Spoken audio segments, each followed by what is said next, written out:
Senyor president, il·lustres diputats, membres de la comissió, moltes gràcies per la seva confiança. En primer lloc, donar-los d'alguna manera, felicitar-los per la creació d'aquesta comissió parlamentària, pel que representa, perquè sigui, evidentment, un exemple de treball conjunt de tots els partits polítics i sigui un exemple per la resta de parlaments autonòmics i sobretot pel Parlament d'Espanya. Sin més dilació, començaré la meva exposició.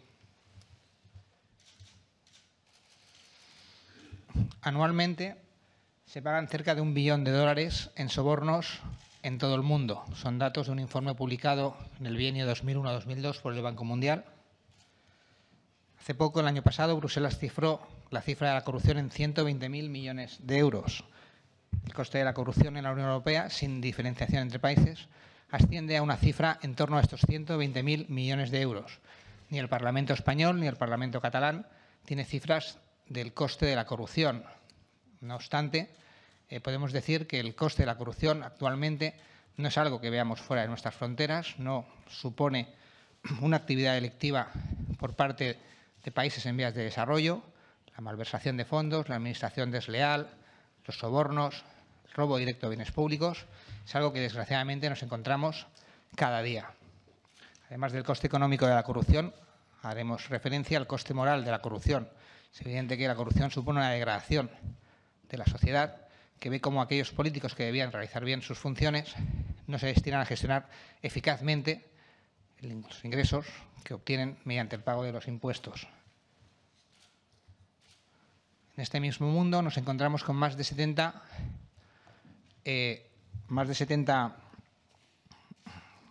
centros financieros, que albergan a cerca de 2 millones de empresas, miles de aseguradoras, fondos, entidades financieras que dan lugar a una cifra oculta de cerca de $21 billones en el mundo, posiblemente una cuarta parte de la riqueza mundial. Informe realizado en el año 2011 por Tax Justice Network.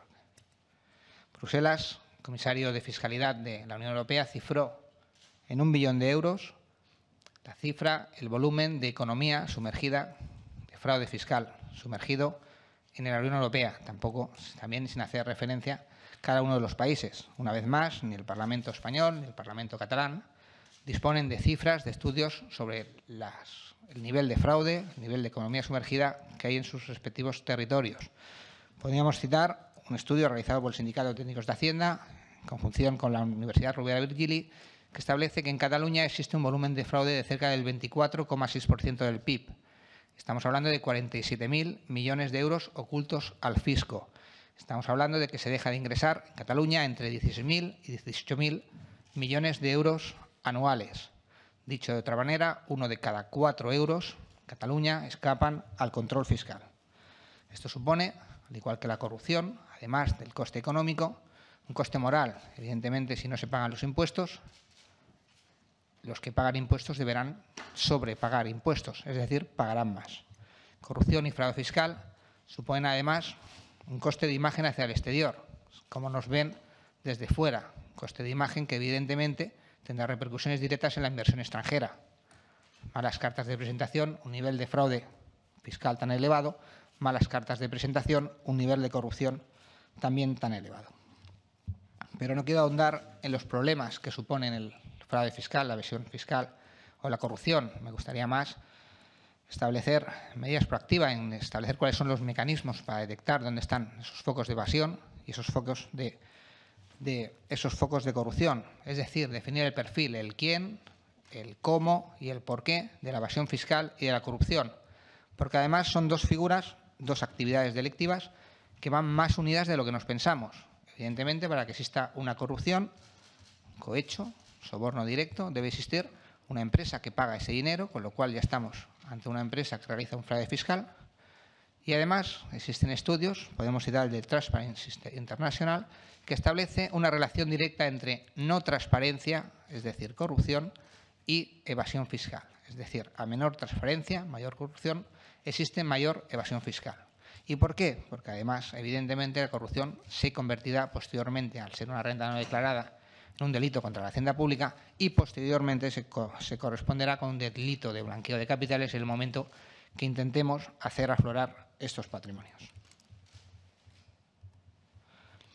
A lo largo de mi experiencia profesional en la inspección de los tributos, más de 15 años como técnico de Hacienda, me veo en la posibilidad de definir el perfil del defraudador, que es totalmente extrapolable al perfil del corrupto político. Este perfil, en una primera fase, yo lo definiría como de seguridad. Únicamente defrauda el que cree que no lo van a descubrir. Nadie que cree que le van a descubrir defrauda. Ningún asalariado defrauda.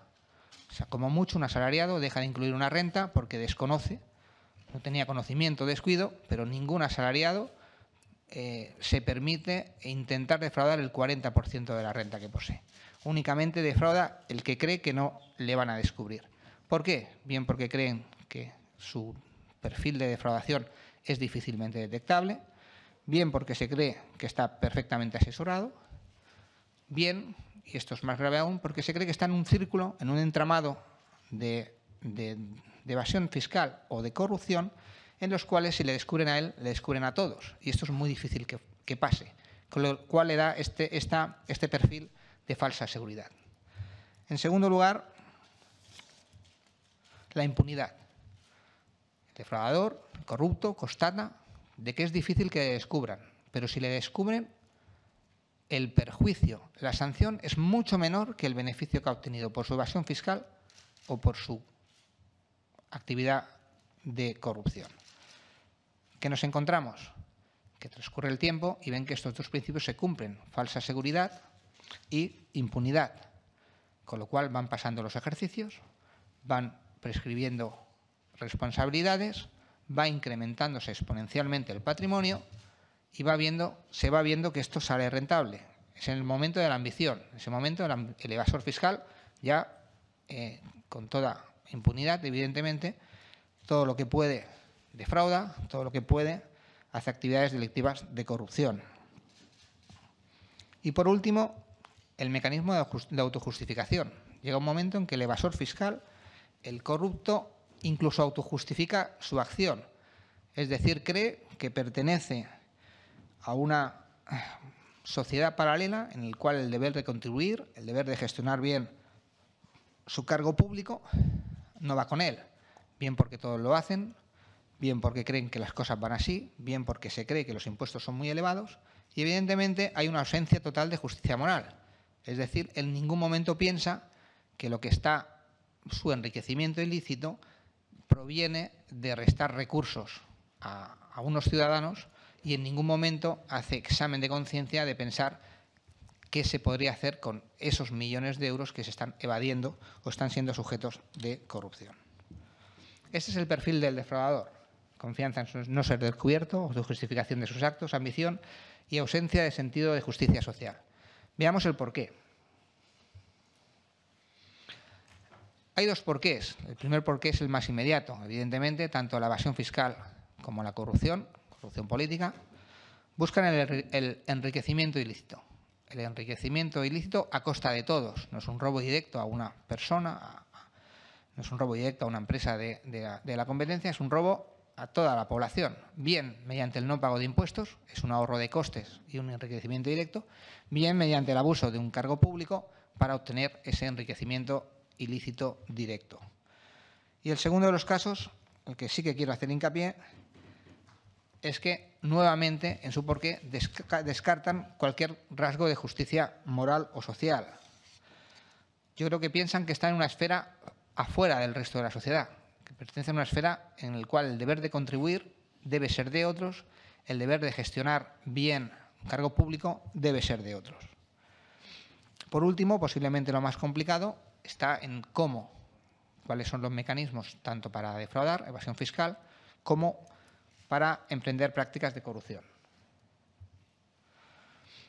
Son algo más complicados. Podemos hablar primero de los mecanismos de fraude fiscal. El fraude fiscal común, la mayoría del fraude fiscal interno, la mayoría de los casos en los cuales trabaja la inspección de los tributos, consiste en dos mecanismos. O bien no declarar ingresos, que parte de los ingresos no sean declarados, con lo cual voy a pagar menos impuestos. Podríamos hablar de la trama china.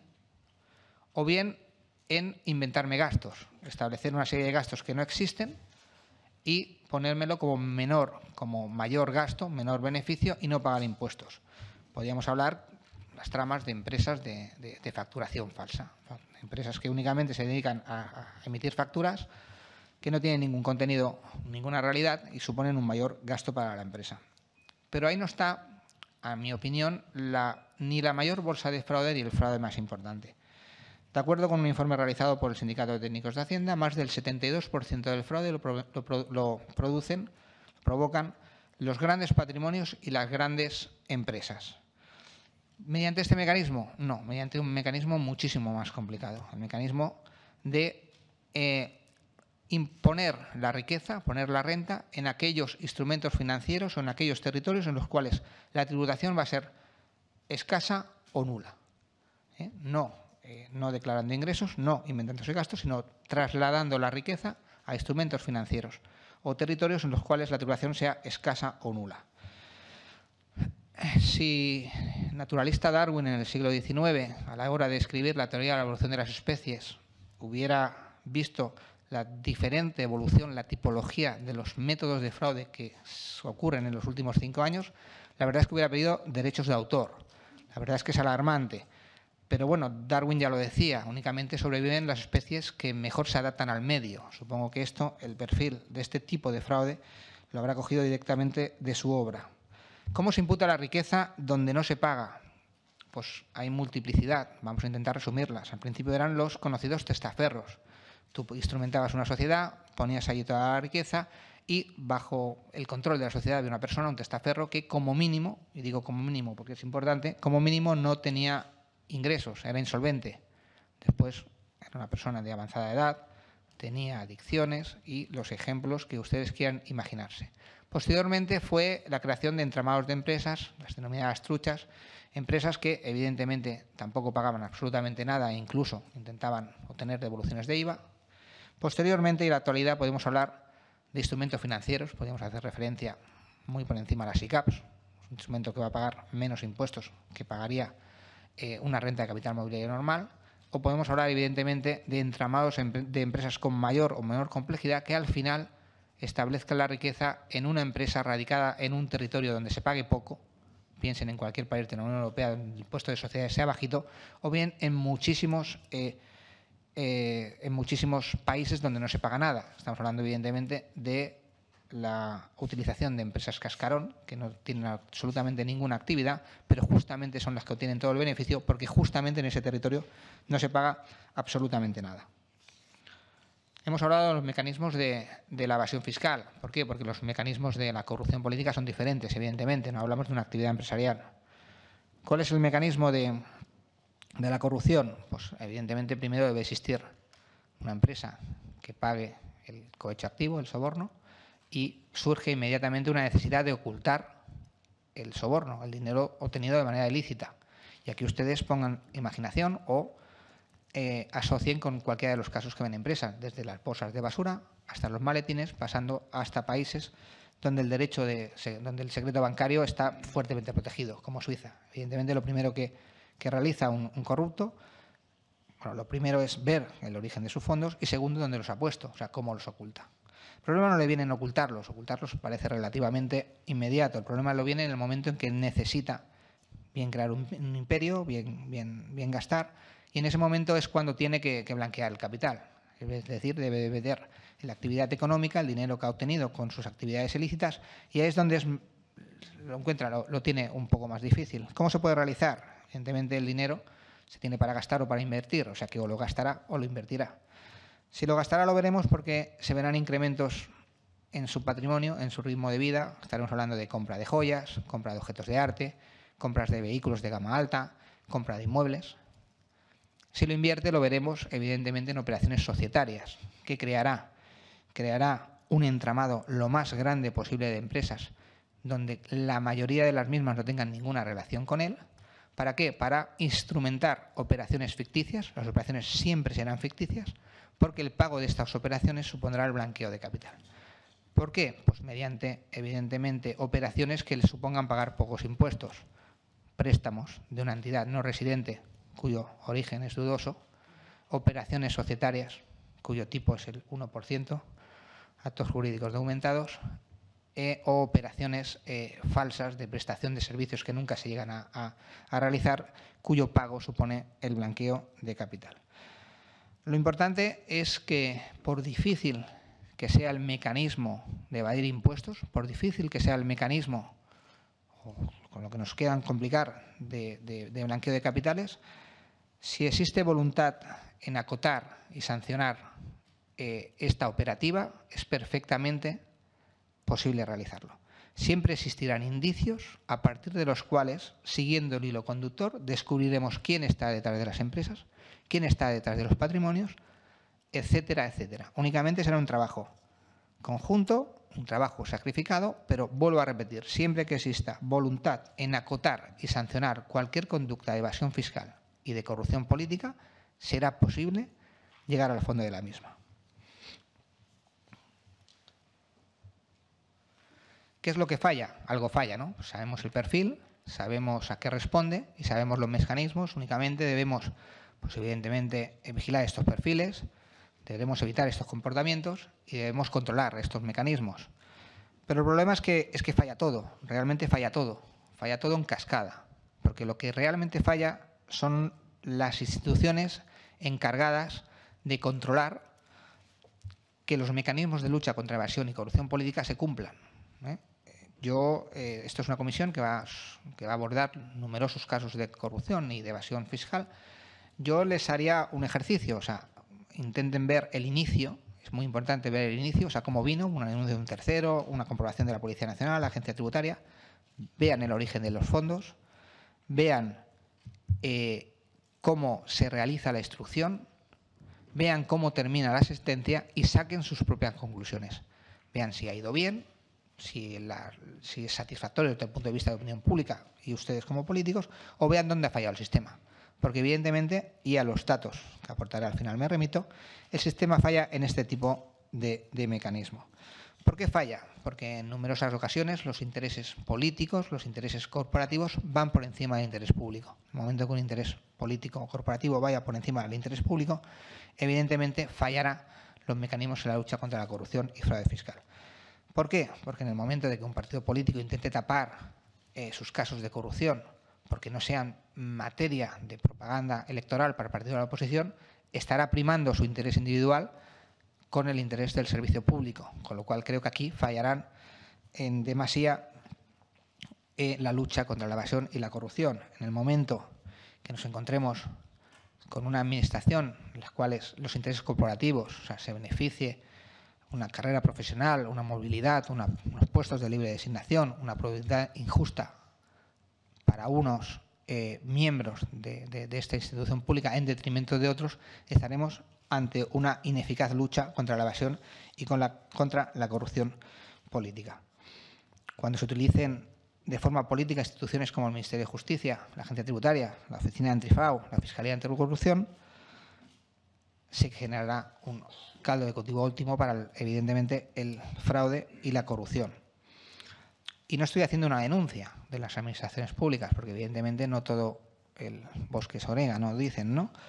Lo que estoy haciendo es una exposición de por qué realmente no tenemos unos resultados óptimos y hemos llegado, en su caso, a la creación de esta comisión para el control de la evasión fiscal y la corrupción. Actualmente ya hemos hablado de unas cifras de PIB de cerca del 25%. Eso supone en España que cerca de 256.000 millones de euros están fuera del control del control de la agencia tributaria. Desde el punto de vista de la corrupción, estamos hablando de más de 1.700 casos de corrupción, procedimientos judiciales eternos con la dificultad procesal que eso conlleva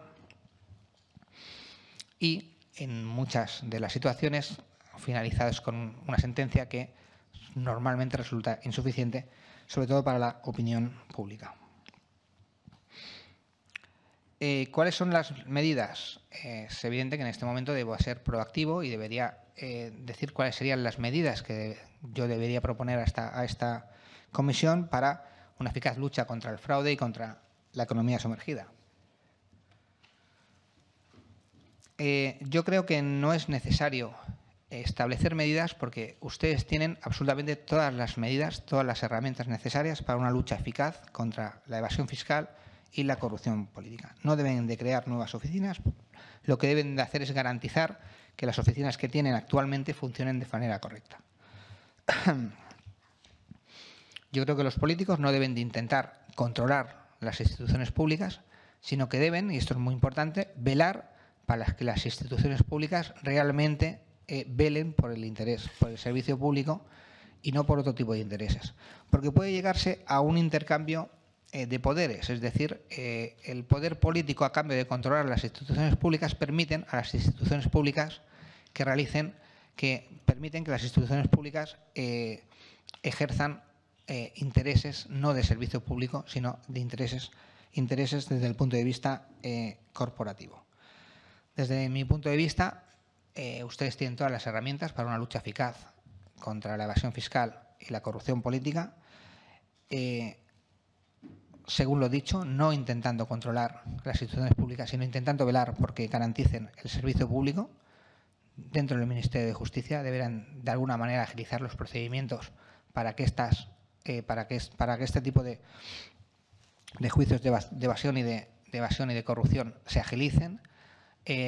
Deben intentar no sobrecargar la Fiscalía Anticorrupción y la Abogacía del Estado, que por ejemplo en Barcelona cuenta con pocos medios, y tienen que intentar que la agencia tributaria realmente ejerza un servicio público y, sobre todo, intentar reorganizar la agencia tributaria por la cantidad de errores que puede cometer, y sí que está en sus manos crear una agencia tributaria catalana diferente y que no incluya los mismos errores que tiene la Agencia Tributaria Nacional. Y por último, y para finalizar, lo más importante es que finalicen esta comisión con un resultado, finalicen esta comisión con una explicación justa y satisfactoria para la ciudadanía, para la opinión pública, y entonces es cuando realmente empezarán a estar ganándole la batalla a la evasión fiscal y la corrupción política. Muchas gracias por su atención. Gracias, senyor Bayó. Bueno, he hecho una recopilación de las preguntas, intentaré contestarlas absolutamente a todas. Bueno, se ha hablado de si deberíamos reforzar la agencia tributaria, cuáles son los problemas estructurales, normativos y organizativos de la agencia tributaria. El principal problema de la agencia tributaria es su autocomplacencia, es decir, establece unos parámetros para la lucha contra el fraude que están muy por debajo de las estimaciones de fraude. Estamos hablando de unos 8.000 millones de euros que como resultado de la lucha contra el fraude no viene a ser ni un 10% del volumen de fraude fiscal. O sea, se establecen unos planes de lucha contra el fraude muy inferiores al fraude estimado, aunque también es verdad que si el Parlamento no tiene unos datos oficiales de la cifra de fraude, difícilmente podemos saber si la lucha contra el fraude es eficaz o no eficaz. Yo me quedo con la palabra autocomplacencia, es decir, creer o vender una serie de resultados como perfectamente fabulosos cuando después los resultados nos dan los datos totalmente contrarios. En cuanto a la organización y a la normativa en la lucha contra el fraude, lo importante, y supongo que con esto respondo a muchas preguntas, no es los mecanismos, la normativa que se utilice, sino lo importante es que realmente esa normativa se aplique. O sea, lo que nos estamos dando cuenta es que muchísima de esta normativa, por un caso o por otro, al final, en este totum revolutum de instrucción de cualquier procedimiento de corrupción o de evasión fiscal, al final no resulta un resultado satisfactorio. Y sí que encontramos una serie de normativa, hablamos de elusión fiscal, que esta sí que se aprovecha. Es decir, también se me ha preguntado la diferencia entre fraude y elusión. Para mí es un no dejar de ingresar. Son recursos que de alguna manera no van a donde se genera la riqueza, a lo que sería la recaudación del Estado. ¿Uno es legal o no? Pues bueno, los grandes despachos de abogados defenderán que la elusión fiscal es totalmente legal porque la norma está hecha, que habría que modificar la norma. Bueno, pues posiblemente exactamente habría que modificar la norma para que realmente no se pudieran haber estos agujeros legales y no se pudiera abusar de la norma. Un ejemplo claro es el de las SICAPs. ¿Por qué se crearon al principio las SICAPs? Pues como un mecanismo para que muchísimos ahorradores se juntaran y tuvieran unas condiciones de mercado, de negociación con el banco más prioritarias. así respondo, paso a la de los mariachis, que se creó que al final, aunque debían de ser 100, pues era solo un gran patrimonio, que es el que se beneficiaba absolutamente de la SICAP, 99 personas que no figuraban absolutamente para nada, que eran los mariachis, y además, mediante, hasta que se suprimió la compraventa de participaciones de las SICAPs como renta no tributable, pues no pagaban nada por los beneficios que tenían. Lo que decimos, o sea, la normativa hay que hacerse, pero sobre todo debe de intentar aplicarse para que realmente no ocurran agujeros legales en contra o a favor de la evasión. En cuanto a la competencia de la Agencia Tributaria Catalana y la Agencia Tributaria Estatal, la competencia en materia de ingresos, aunque después parte de los ingresos están cedidos, es competencia total de la Agencia Tributaria Estatal. La Administración del Estado tiene competencia en ingresos en algunos impuestos, además impuestos que podríamos decir residuales, sucesiones, que cada vez es menor, patrimonio que está prácticamente eliminado, queda actos jurídicos documentados, impuestos sobre transmisiones patrimoniales. Pues sí, hay una competencia diferente entre la agencia tributaria y la agencia estatal. Eso es el reparto de competencias. En cuanto al déficit, el déficit, la pregunta que iba encaminada a la diferencia entre tipos reales y tipos nominales. Evidentemente, sí, el tipo de sociedades y el tipo de renta del Estado español y el de Cataluña, evidentemente, que está incrementado hasta un 56%, se encuentra entre los más altos de Europa. Nosotros vemos nuestros tipos, incluso ya del IVA, con la subida del IVA, tenemos tipos marginales, tipos reales muy altos, cuando después el tipo efectivo que realmente se paga es mucho menor. Esto viene dado evidentemente porque existe una gran bolsa de fraude que no paga estos impuestos, con lo cual el tipo efectivo es mucho menor que el tipo nominal. Además de existir, en el impuesto de sociedades lo teníamos antes de las sucesivas modificaciones del impuesto sobre sociedades, que habían muchísimos beneficios fiscales que hacían que el tipo nominal del 30% se correspondieran en grandes empresas a tipos, no recuerdo, 12-15%. En cuanto a la normativa internacional, es importante. Estamos en una internacionalización de la economía y es evidente que no podemos regular únicamente nuestra actividad económica interna. De hecho, yo siempre digo que el fraude interno está bastante controlado. El fraude que más se nos escapa es el fraude internacional, el fraude en el cual empiezan a operar empresas de fuera de nuestros países. Y como alguno de sus intervenciones decían, no solo el blanqueamiento de capitales se produce en nuestro Estado, sino que se puede producir mediante inversiones en países terceros. Pues evidentemente tenemos un gran problema en cuanto a la internacionalización de la economía, pero el mayor problema tenemos en cuanto a la normativa internacional, básicamente normativa de la Unión Europea. Supongo que sabéis, bueno, es evidente que sabéis que la normativa en materia de fiscalidad debe aprobarse por todos los países miembros de la Unión Europea, con lo cual cuando estamos hablando siempre de lucha contra paraísos fiscales, cuando estamos hablando de establecer países, Irlanda, Holanda, que no tengan tipos efectivos menores para que allí se radiquen las riquezas de las empresas, pues nos encontramos con vetos de estos países. ¿Por qué? Porque evidentemente estos países de alguna manera salen beneficiados. En cuanto a que el fraude lo cometen las grandes corporaciones y grandes patrimonios, los mecanismos, está claro que los mecanismos para la evasión fiscal están al alcance de los grandes despachos de abogacía, de los grandes patrimonios. Una empresa pequeña, un profesional, no tiene los mismos mecanismos, pero tampoco tiene no solo los mecanismos, sino no necesita la complejidad, porque evidentemente sus cifras de renta no son lo suficientemente grandes para establecer un entramado que le permita defraudar miles de millones de euros. En cuanto al indicador, me comentaban, creo que era en referencia a la trama Pujol, los indicadores. Evidentemente, cuando existen empresas cascarón, hay algo malo detrás. O sea, ¿para qué se crea una empresa cascarón? Una empresa sin personal, sin actividad, que únicamente hace intermediario y encima está radicada en un país tercero. Evidentemente es un indicador claro.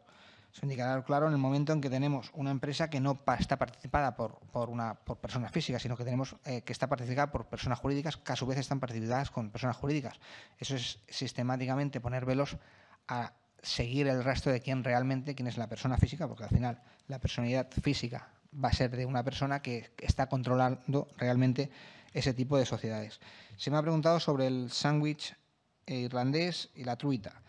Sándwich irlandés, muy rápidamente, es un mecanismo por el cual se pone en medio de dos empresas de Irlanda, una normalmente domiciliada en las Islas Barbados y otra domiciliada en Irlanda, una tercera empresa que tiene un convenio, un abuso de convenios con Irlanda. Normalmente suele ser Holanda la que se pone en el sándwich, se domicilia una sociedad en Irlanda, otra sociedad en Irlanda y, mediante el mecanismo de abuso de tratados, las rentas de ese tipo de sociedades finalmente no tributan. Lo de las truchas, actualmente no existen muchas truchas. Bueno, las truchas son un término que se hizo por el fraude informático. Se estableció una empresa, creo que he hecho referencia antes, y la trucha es la que saltaba a la inspección, es la que parecía que era la culpable de todo este tipo de conductas y a las que el peso de la inspección se atacaba sobre ella, la que pedía la devolución, la que no tenía ingresos, cuando realmente los verdaderos orquestadores del fraude estaban detrás de la trucha. En cuanto a los billetes de 500 euros, pues evidentemente somos el país de la Unión Europea que tiene un volumen de billetes de 500 euros en circulación mayor. Esto es otro indicador de que evidentemente existe fraude, porque normalmente no vemos los billetes de 500 euros. El dato, antes eran 3, algo billetes, ahora serán 2, algo. O sea, cada uno de los ciudadanos, cada una de las personas debía tener en su poder 2 billetes de 500 euros en la cartera, no en instrumentos financieros ni en depósitos bancarios. O sea, simplemente en efectivo. Evidentemente, muchos no los tienen, o muchísimos no los tenemos. Alguien los tendrá por ellos. También se me ha preguntado sobre los diferentes tipos de fraude fiscal. Bueno, yo evidentemente, al pertenecer a la agencia tributaria, no puedo justificar ningún tipo de fraude. Es tanto fraude fiscal el dejar de pagar una pequeña factura, como es fraude fiscal una gran operación de ingeniería fiscal. El Código Penal sí que distingue entre delitos contra la hacienda pública cuando es un fraude organizado y con lo cual incrementa las penas. Yo sí que hago mención en que evidentemente la mayor casuística, el mayor fraude y el mayor importe sí que está en aquellos grandes patrimonios, en aquellas empresas que defraudan. Y evidentemente también en alguna de mis intervenciones lo he dicho. Es una pena que a raíz de la crisis económica el fraude a pequeña escala se esté convirtiendo en una necesidad. O sea, que haya gente que realmente para que su negocio sea rentable o para simplemente subsistir tenga que dedicarse a la economía sumergida. Para mí son totalmente diferentes este tipo de fraude con, evidentemente, el fraude de una trama organizada de saqueo o de no pago de impuestos. En cuanto al fraude legal, lo que he dicho antes, los grandes despachos de abogados te dirán que la alusión no es fraude. Para mí un dejar de ingresar es un dejar de ingresar, y si además hay indicios de que se está operando de otra manera, lo que sería una simulación de ley, debe ser castigado como cualquier tipo de fraude. Si conozco empresas catalanas que defraudan, pues evidentemente conozco las que yo haya comprobado y haya salido cuota a ingresar. Evidentemente no puedo decirlo porque es el deber de secreto y sigilo que se nos encomienda, pues hace que no pueda decirlo. Pues evidentemente, no sé si hace poco el ministro de Economía dijo que se iba a publicar una lista de defraudadores. Pues igual en ese camino iba su pregunta. En cuanto a la connivencia con los paraísos fiscales con las entidades financieras, aquí se ha acertado de pleno, es que es evidente. Es un totum revolutum que si no se podría realizar. Es necesario un despacho de abogados que instrumente esta operación, porque normalmente los perfiles de las empresas o el caso de corrupciones políticas posiblemente no tendrían los conocimientos necesarios para orquestar este tipo de fraude, y evidentemente tampoco se podría hacer si no hubiera detrás una entidad financiera que hiciera todas las operaciones financieras propias de la trama en cuestión. En cuanto a los paraísos fiscales, todas las jurisdicciones tienen nosotros tenemos un Real Decreto en el cual se establece cuáles son los paraísos fiscales. Todas las jurisdicciones fiscales tienen sus propios paraísos fiscales. Para unos algo es paraíso fiscal, otro territorio no es paraíso fiscal. Andorra es o no un paraíso fiscal, pues ahora como tiene convenios de intercambio de información no parece que sea un paraíso fiscal, pero en la operativa normal tampoco nos proporciona inmediatamente todos los datos porque están tasados por una serie de requisitos que deben cumplir para facilitar la información. Posiblemente muchas jurisdicciones dirán que Suiza tampoco es un paraíso fiscal, cuando el secreto bancario en Suiza es perfectamente férreo, con lo cual no vamos a obtener, salvo una reclamación judicial, salvo los casos tasados en los cuales deban darnos intercambio de información. Al final, para mí va a ser un paraíso fiscal cualquier territorio que se instrumente para no pagar impuestos y cualquier territorio que tenga unas cláusulas que no te permitan en tiempo generalmente ágil, darte la información para cual darte información de tanto mercantil como contable como bancaria. O sea, a efectos prácticos va a ser un paraíso fiscal.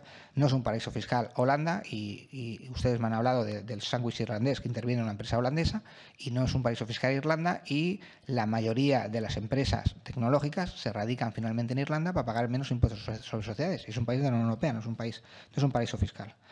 En cuanto al perfil de los datos, los perfiles del contribuyente, en cuanto al...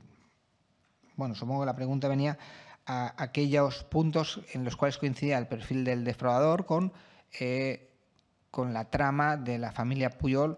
Bueno, desde el punto de vista de la agencia tributaria, estos serían indicios. O sea, estos serían indicios. Los indicios se tienen como indicios. También había una pregunta de qué opinábamos de la declaración del señor Pujol respecto a la herencia. Pues es una declaración, se toma como tal y se ve a comprobar si realmente corresponde con una herencia o no corresponde con una herencia. O sea, al final son hechos, son indicios, todo se lleva a una instrucción, y la instrucción, quien tendrá la mayoría, o por no decir todos los datos, pues será en la institución que en ese momento esté realizando la comprobación, la Audiencia Nacional, la agencia tributaria, etcétera. Hablaban de la creación de una oficina especializada. Yo no soy partidario de la creación de oficinas especializadas, porque soy partidario más de utilizar bien las que ya existen. O sea, en Cataluña hay una oficina antifraude, pues creo que hay comparecencias de la oficina antifraude. Tenemos una Fiscalía Anticorrupción, tenemos una UNIF, existe una UDEF. Yo creo que son estas. Yo creo que crear más... yo crearía más oficinas especializadas si creyera que las que ya operan actualmente están sobresaturadas. No, yo creo que primero debería ver que realmente las que operan actualmente lo realizan lo bien que pueden realizarlo, que existe eficacia en la gestión de las mismas. Pero bueno, es un punto de vista. O sea, si creen que es bueno crear una oficina especializada o bien crear un orden jurisdiccional especializado, bueno, es una apreciación. En cuanto a las instituciones que hay, hablaban de la UDEF, Fiscalía Anticorrupción, Auxilio Judicial. Pues mi experiencia profesional es que lo que mejor funcionan de estas instituciones son las personas. O sea, yo tengo unos compañeros que trabajan de forma espectacular y esta gente realiza muy bien su trabajo. Pero bueno, recuerden los deberes que le he puesto. Analicen los procedimientos de evasión fiscal, analicen los actos de corrupción y determinen dónde ha fallado el mecanismo, o determinen si el resultado es satisfactorio. Tengo aquí. Bueno, han hablado de la diferencia de trato de las rentas de capital y las rentas del trabajo. Sí, evidentemente que las rentas de capital hasta hace poco tributaran a un máximo de un 21% y las rentas del trabajo tributen a un 56%. Es diferente que 1 millón de euros de rentas de capital mobiliario paguen el 21%. Y lo que sí es confiscatorio es que a partir de 30.000 euros de base imponible de renta ya se pague el 40%, yo lo encuentro muy alto. Pues evidentemente es una diferenciación a favor de las rentas de capital. Evidentemente quien está sosteniendo las cargas públicas y quienes están pagando los impuestos son las rentas medias, vía este 40% a partir de las bases imponibles de 30.000 euros. En cuanto a quién decide cuántas empresas y tal, este es el Plan Nacional de Inspección y se encarga el Departamento de Comprobación y Selección. Comprobación y Selección es el que establece, por una parte, aquellos perfiles en los cuales existen una serie de contribuyentes que presentan un riesgo superior y les comprueban, en los que realizan los cruces entre las bases de datos para determinar qué empresas forman parte del plan de inspección, y los que ven aquellos indicios que alguien apuntaba que puedan ser susceptibles de entrar en plan de inspección.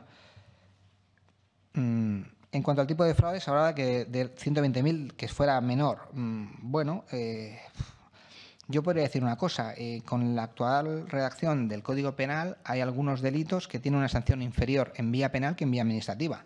O sea que no sé qué sería mejor, pero sería un tema muy largo para hablar.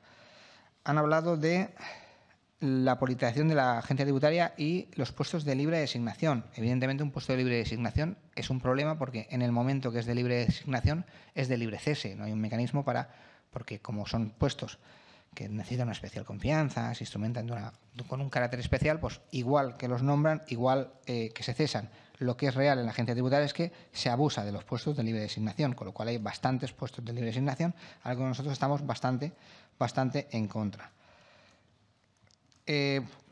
Gran pregunta, el escudo fiscal. La verdad es que si existiera un escudo fiscal, pues el artículo 31 de la Constitución estaría deshecho, y por no decir que la agencia tributaria estaría deshecha, por no decir que si yo tuviera conocimiento de que existe un escudo fiscal, te debería denunciarlo.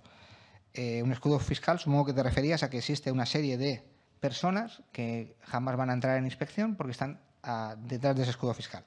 Eso es muy fuerte, ¿eh? Yo, cuando leí, por ejemplo, el auto, creo que era el auto de la empresa Aizon, que un notario de Barcelona hacía referencia a que se había incluido a la infanta en una sociedad que tenía un capital de 3.000 euros, es el capital mínimo, y le decían que era justamente para que ejerciera de escudo fiscal. Esto es realmente grave.